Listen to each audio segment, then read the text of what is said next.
Movie start होती है जहाँ पर हम हनी बी के एक हाइव को देखते हैं जहाँ पर बहुत सारी हनी बीज काम कर रही थी। यहाँ पर हम इनकी एक अलग दुनिया देखते हैं। जैसे इंसानों को जिंदा रहने के लिए काम करने पड़ते हैं, इसी तरह यहाँ पर हनी बीज को भी डेली बेसिस पे काम करने पड़ते हैं ताकि वो जिंदगी गुजार सके। अब हम यहाँ मूवी के मेन कैरेक्टर बेरी को देखते हैं जो कि एक हनी बी है। उसकी अब ग्रेजुएशन का टाइम आ चुका है। वो तैयार होता है और नीचे अपने पेरेंट्स के पास जाता है जो कि बहुत खुश थे क्योंकि वो ग्रेजुएट कर चुका था। घर से निकलकर बेरी रास्ते में अपने बेस्ट फ्रेंड एडम को भी पिक करता है, जिसके बाद ये लोग चले जाते हैं एक हॉल में। वहाँ पर इनकी पूरी क्लास मौजूद थी। प्रिंसिपल सबको कॉन्ग्रेचुलेट करते हैं और बताते हैं कि अब इन सबको जाना होगा फैक्ट्री, जहाँ पर इनको अपनी पसंद के हिसाब से कोई ना कोई जॉब चूज करनी होगी। यहाँ पर इसी काम के लिए इनको फैक्ट्री का टूर दिया जाता है, जहाँ पर एक टीचर इनको बताती है कि कैसे इस फैक्ट्री में हनी तैयार होता है। यहाँ पर वो दिखाती है कि कुछ हनी बीज ऐसी हैं जो बाहर से लेकर आती है नेक्टर, जिसके बाद इसको चेंज करके हनी में कन्वर्ट किया जाता है। साथ ही उसका कलर और फ्रेग्रेंस वगैरह भी चेंज करके उसको बहुत ही यमी हनी में चेंज किया जाता है। टूर के दौरान ये लोग एक ऐसी जगह पे आते हैं जहाँ पर देखते हैं कि हनी बीज कोई नए हेलमेट ट्राई कर रही हैं। इन पे एक्सपेरिमेंट चल रहे थे। ये इसीलिए थे कि बाहर की दुनिया की मुश्किलात ये लोग आराम से हैंडल कर सके। अब इसी के साथ कुछ पॉलन जोक्स अंदर आते हैं। ये वो हनी बीज थी जो कि बाहर जाकर पॉलिनेशन का काम करते थे और नेक्टर जमा करके लेकर आया करते थे। ये सबसे ज्यादा यहाँ के स्ट्रॉन्गेस्ट बीज थे क्योंकि इनका काम सबसे ज्यादा मुश्किल था और बाकी सारी बीज में से सिर्फ चंद ही ऐसी बीज थी जो कि इस काम के लिए सिलेक्ट की जाती थी। बेरी और एडम इनको देखकर बहुत ही ज्यादा इम्प्रेस होते हैं। यहाँ पर कुछ लेडी हनी बीज भी थी जिनके सामने ये दोनों थोड़ी मस्तियाँ करने लगते हैं, शायद उनको इम्प्रेस करने के लिए। पर यहाँ पर पोलन जॉक्स आते हैं और इनका मजाक उड़ाते हैं। साथ ही इनको कहते हैं कि तुम लोग अगर इतने ही स्ट्रॉन्ग है तो हमारे साथ चलो बाहर, हम भी एक टूर लगा कर आते हैं। और यहाँ पर बेरी थोड़ा ओवर होके इनकी बात मान भी लेता है। अब रात को जब बेरी घर वापस जाता है तो उसके डैड उससे पूछते हैं कि तुमने कौन सी जॉब अपने लिए सिलेक्ट की है। यहाँ पर बेरी काफी कंफ्यूज था। वो अपने डैड से कहता है कि मैं पूरी जिंदगी एक ही काम नहीं कर सकता और वो भी ये सारा हनी वाला काम। ये बात सुनकर बेरी के डैड बहुत ज्यादा गुस्से में आ जाते हैं और बेरी को कहते हैं कि पूरी जिंदगी मैंने भी हनी का ही काम किया है, तो तुम कौन सा नया काम ढूंढना चाहते हो? तुम्हें भी हमारी तरह हनी का ही काम करना होगा। अब अगले दिन एडम और बेरी पहुंचते हैं फैक्ट्री जॉब के लिए। वहाँ पर और भी बहुत सारी न्यू बीज आई हुई थी काम ढूंढने के लिए। एक एक करते सारे जॉब्स के स्लॉट फुल होते जा रहे थे। ये बहुत ही ज्यादा प्रेशर वाला पॉइंट था। अब आती है बारी एडम की, जहाँ पर वो बेरी से कहता है कि मुझे कुछ बताओ, मैं कौन सी जॉब लूं? वो पीछे मुड़कर देखता है तो बेरी गायब हो चुका था। बेरी कम्युनिकेट करके बताता है एडम को कि मैं पूरी जिंदगी एक ही जॉब करने से पहले हाइव से बाहर जाकर देखना चाहता हूँ बाहर की दुनिया को। जिसके बाद वो पहुंच जाता है पॉलन जॉक्स के पास। वहाँ का कैप्टन तो पहले यहाँ पर बेरी को मना करता है कि तुम यहाँ पर मत आओ, पर कुछ पॉलन जॉक्स के कहने पर वो बेरी को अपने साथ आने देता है। यहाँ पर कैप्टन उनको जाने से पहले बताता है कि कैसे शायद बारिश होने वाली है, जिसकी वजह से तुम लोगों को कोई मसला भी हो सकता है। साथ ही साथ वो इनको इंस्ट्रक्शंस देता है कि बाहर की दुनिया के लोगों से बात करना बिल्कुल मना है। इसके बाद बेरी और बाकी पॉलन जॉक्स निकल जाते हैं हाइव से। अब ये पहला एक्सपीरियंस था बेरी का हाइव से बाहर का। वो तो बहुत ही ज्यादा खुश था, उसे हर जगह बहुत प्यारी लगती है। ये लोग पहुंच जाते हैं एक फ्लावर फील्ड में जहाँ पर बहुत ही डिफरेंट किस्म के फूल थे। यहाँ पर बेरी देखता है कि कैसे एक नेक्टर कलेक्टर के थ्रू ये लोग नेक्टर कलेक्ट कर रहे हैं। साथ ही इसको पता चलता है कि पॉलन के थ्रू ये लोग पॉलिनेशन का काम भी करते हैं, जहाँ पर जितने ज्यादा पॉलन होंगे उतने ही ज्यादा फूल होंगे। अब यहाँ पर थोड़ी ही दूर इनको कुछ और फ्लावर्स नजर आते हैं। जब ये लोग पास आते हैं तो पता चलता है ये फ्लावर्स नहीं बल्कि टेनिस बॉल्स हैं। यहाँ पर बेरी को तो बाहर की दुनिया का कुछ पता नहीं था, तो वो एक टेनिस बॉल के साथ चिपक जाता है। जिसके बाद वो टेनिस प्लेयर इस बॉल को उठाकर जोर से ऊंचा मारती है और ये बॉल चला जाता है स्टेडियम से बाहर और एक कार के अंदर। यहाँ पर बेरी जब कार में आता है तो सभी लोग परेशान हो जाते हैं कि एक हनी भी कार में आ गया। यहाँ पर बड़ी मुश्किल से बेरी बाहर निकलता है और इसके साथ ही होने लगती है बारिश। अब ये तो बेरी को बहुत ही ज्यादा परेशान करने लगती है। जिसके बाद साइड पर ही एक विंडो ओपन होती है, जिसकी वजह से बेरी उस घर के अंदर चला जाता है।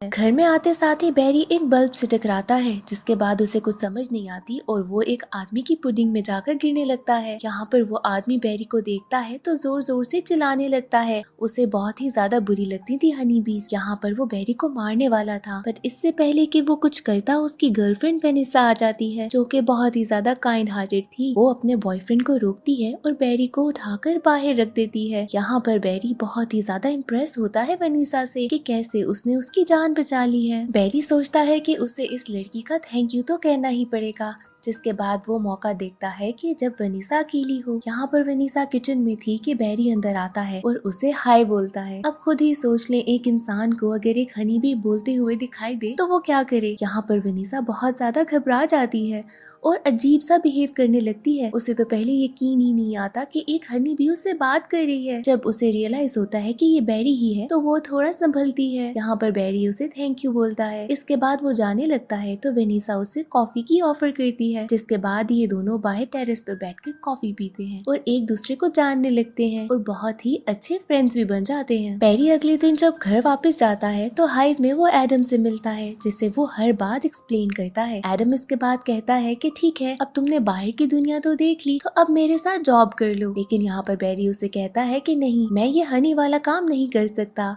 और मेरी एक नई दोस्त बनी है वनीसा। एडम उससे मना करता है कि तुम्हें हमारे रूल्स नहीं तोड़ने चाहिए, तुम एक इंसान से कैसे बात कर रहे थे। पर बैरी को तो कुछ समझ नहीं आ रही थी क्योंकि उसे वनीसा बहुत पसंद आ गई थी। अब पूरे दिन जब वो घर जाता है तो वो वनीसा के बारे में ही सोचता रहता है और तब सोचता है कि मुझे दोबारा वनीसा से मिलना चाहिए। अब बैरी दोबारा वनीसा के पास जाता है जो कि एक फ्लोरिस्ट थी, यानी कि फ्लावर शॉप में काम करती थी। इसके बाद वो वनीसा के साथ एक मॉल में जाता है। ये उसका पहला एक्सपीरियंस था मॉल का। वहाँ पर वो शेल्फ्स पर देखता है कि कैसे हनी जार्स में पड़ी है। अब यहाँ पर बैरी को कुछ समझ नहीं आता कि उनकी बनाई हुई हनी यहाँ पर क्या कर रही है। जिसके बाद वनीसा उसे एक्सप्लेन करती है कि हनी हमें बहुत पसंद है और हम खाते हैं। बैरी यहाँ पर वनीसा से कहता है कि ये तो बहुत गलत है, हम इतनी मेहनत से यहाँ हनी बनाते हैं और यहाँ पर किसी और की पिक्चर लगी है जार के ऊपर और हमें तो इसका कोई क्रेडिट भी नहीं देता कि हम इतनी मेहनत से बना रहे हैं। अब बैरी को जानना ही था कि हनी इन लोगों के पास कहाँ से आ रहा है। जिसके बाद वो मॉल के एक आदमी को तंग करने लगता है, उससे इंटेरोगेट करता है कि तुम लोगों के पास हमारा हनी कहाँ से आया। वो बताता है कि कैसे हम हनी लेते हैं हनी फार्म से। साथ ही एक वैन थी जो वो बताता है कि हनी फार्म की है। अब इसके बाद बैरी उस वैन को फॉलो करता है जो कि एक बहुत ही बड़े से फार्म तक जाती है। वहाँ पर वो देखता है कि ये हनी मेकिंग तो बहुत ही बड़ी स्केल पर हो रही है। यहाँ पर बहुत सारी बीज थी जिनको जबरदस्ती रोका गया था और उनसे उनका बनाया हुआ हनी लिया जा रहा था। यहाँ पर बैरी कुछ पिक्चर्स ले लेता है और घर आकर अपने पेरेंट्स को दिखाता है कि कैसे ये लोग हमारा हनी चुरा रहे हैं। अब उसके पेरेंट्स कहते हैं कि ये सारी अफवाह है, इन बातों पे यकीन ना करो, और अगर ऐसा सच है भी तो हम बीज क्या कर सकते हैं, वो तो इंसान है और हम मामूली सी बीज। यहाँ पर बैरी कहता है कि हम कुछ ना कुछ तो जरूर करेंगे, यहाँ पर तो हम उनको काट भी सकते हैं। इसके बाद वो नेक्स्ट डे जाता है वनीसा के पास और कहता है कि मैं केस करना चाहता हूँ इंसानों के अगेंस्ट कि वो हमारा हनी चुरा रहे हैं। इस न्यूज को बहुत ही ज्यादा कवरेज मिली थी और ऐसे ही करते करते वो दिन आ जाता है जब ये सारे लोग चलते हैं कोर्ट में। वहाँ पर बैरी कर रहा था रिप्रेजेंट सारी हनी बीज को। यहाँ पर एडम, वनीसा और बाकी काफी हनी बीज भी थे। दूसरी तरफ हम देखते हैं कि एक लॉयर था जो कि रिप्रेजेंट कर रहा था सारी हनी कंपनीज को। यहाँ पर बैरी बताता है जज को कि कैसे हम हनी बीज इतनी मेहनत से बनाते हैं हनी को और ये सब लोग हमें क्रेडिट दिए बगैर इसको चुरा रहे हैं, ये बहुत ही ज्यादा नाइंसाफी है। दूसरा लॉयर कहता है कि कैसे नेचर की हर चीज हमें इस्तेमाल करने के लिए ही मिली है और हमें हर चीज को यूज करना चाहिए। बट पहला दिन बैरी के लिए बहुत अच्छा चलता है, उसे बहुत ही ज्यादा सपोर्ट भी मिलती है काफी इंसानों की। ऐसे ही अब इस केस के बाद वो चलते हैं वनीसा के साथ डिनर करने के लिए। जहाँ पर वो वनीसा के घर पे था तो उसका बॉयफ्रेंड आ जाता है। यहाँ पर जब वनीसा अपना खाना बना रही थी तो उसका बॉयफ्रेंड यहाँ पर बताता है बैरी को कि उसे हनी बीज बहुत ही बुरी लगती हैं। अब बैरी चलता है वॉशरूम में तो उसी के पीछे आ जाता है वनीसा का बॉयफ्रेंड। वो तो बैरी को मारने की बहुत कोशिश करता है, पर यहाँ पर वनीसा आकर अपने बॉयफ्रेंड को बहुत डांटती है और बैरी को फिर से एक बार बचा लेती है। अब नेक्स्ट हियरिंग का डे आता है और ये सब लोग फिर से कोर्ट में मिलते हैं, जहाँ पर वो लॉयर यहाँ पर सब बीज पर इल्जाम लगाता है कि ये बीज तो इंसानों को बहुत ज्यादा काटती है और इन पे गलत किस्म के इल्जाम लगाकर इनको गुस्सा दिलाने की कोशिश करता है और वो कामयाब भी हो जाता है क्योंकि एडम यहाँ पर लॉयर को काट देता है। जिसके बाद वो इतना ड्रामा करता है कि जैसे वो बहुत ही ज्यादा दर्द में है और ऐसी एक्टिंग करता है कि वो तो मरने वाला है।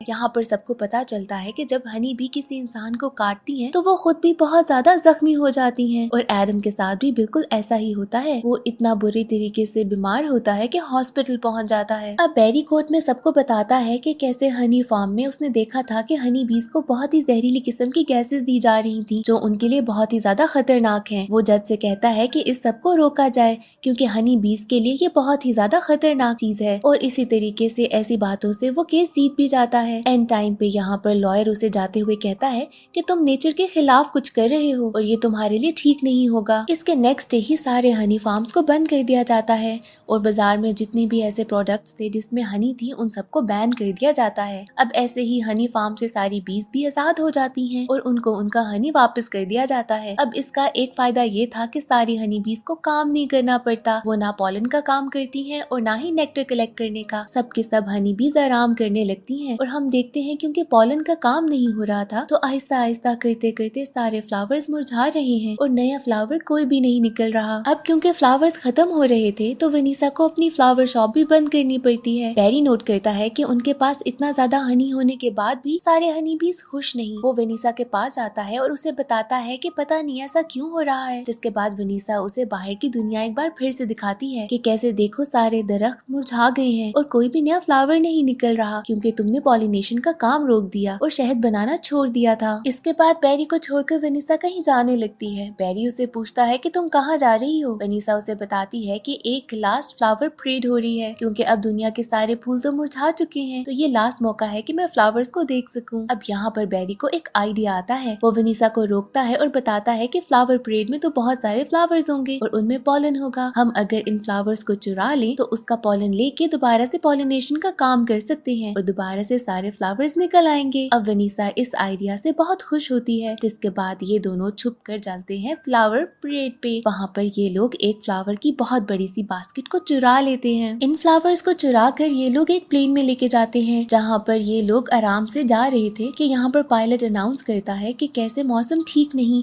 और हो सकता है कि वो थोड़ी डिले हो जाए फ्लाइट। यहाँ पर वनीसा बताती है बैरी को कि ये फूल काफी देर से पानी के बगैर हैं और अगर इन्हें पानी ना मिला तो ये तो सारे मुरझा जाएंगे और हमारा प्लान भी फ्लॉप हो जाएगा। अब इसके बाद बैरी कहता है कि मैं जाकर पायलट से बात करता हूँ। अब ये यहाँ पर पायलट के कैबिन में जाता है उससे बात करने के लिए और पायलट तो एक हनी बी को देखकर घबरा कर उस पर अटैक करने लगता है और ऐसे ही छोटे से कैबिन में दोनों पायलट्स यहाँ पर इसको मारते मारते खुद ही बेहोश हो जाते हैं। बैरी को समझ नहीं आती तो वो वनीसा को यहाँ पर बुलाता है और बताता है कि कैसे पायलट्स तो बेहोश हो गए हैं और अब हमें इस प्लेन को किसी तरीके से नीचे लैंड कराना होगा। काफी देर तो प्लेन चलता रहता है ऑटो पायलट पर अचानक से बादल गरजने की वजह से ऑटो पायलट भी खराब हो जाता है और प्लेन बहुत ही बुरे तरीके से नीचे आने लगता है। ये न्यूज चल रही थी टीवी पर भी, जिसको बहुत सारे हनी बीज भी देख लेते हैं। अब यहाँ पर बैरी अपने एंटीना से कम्युनिकेट करता है एक बार फिर से सारे बीज को और बताता है कि कैसे उन्हें उसकी जरूरत है। यहाँ पर लाखों की तादाद में हनी बीज आती हैं जो कि उस प्लेन को पकड़कर एक नीचे जगह पर लैंड कराती हैं।